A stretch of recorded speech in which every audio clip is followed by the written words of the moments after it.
মা, পাশের বাড়ি না কাকিমা একটা ছোট্ট কুকুর পুষেছে। কি দারুণ দেখতে, কি কিউট দেখতে। আমি না বেশ করে চটকে এলাম। হ্যাঁ, তো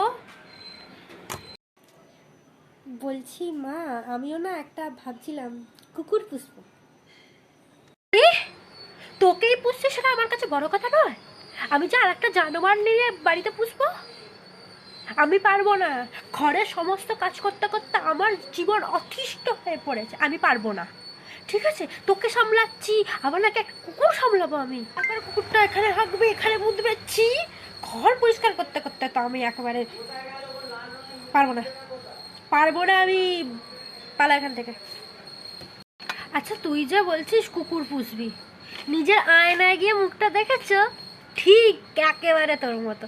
তোকে পুষছি, ওটা বড় কথা আমার কাছে। ঠিক আছে, তোকে পুষতে পুষতে আমি আর একটা কুকুর পুষতে পারবো। তারপর তোর, আচ্ছা, তাকে কি দেখভাল করবে বলতো?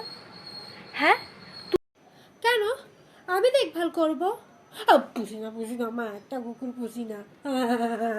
তুই একটা জানোয়ার, তোর পেছনে আমি সারা দিন সারা মাস এত খরচা করি, আর একটা কুকুরের পেছনে আমি খরচা করবো আবার? পারবো না। তুই একটা জানোয়ার, ঠিক আছে, আমি তুই জানোয়ার থাকার শাস্তে বাড়িতে আর একটা আমি জানোয়ার পুষতে পারবো না, বলে দিলাম। তুমি আমাকে জানোয়ার বললে? ভুলে যাবে না মা, আমিও কিন্তু তোমার মেয়ে। কি বলতে চাই রে তুই? হ্যাঁ?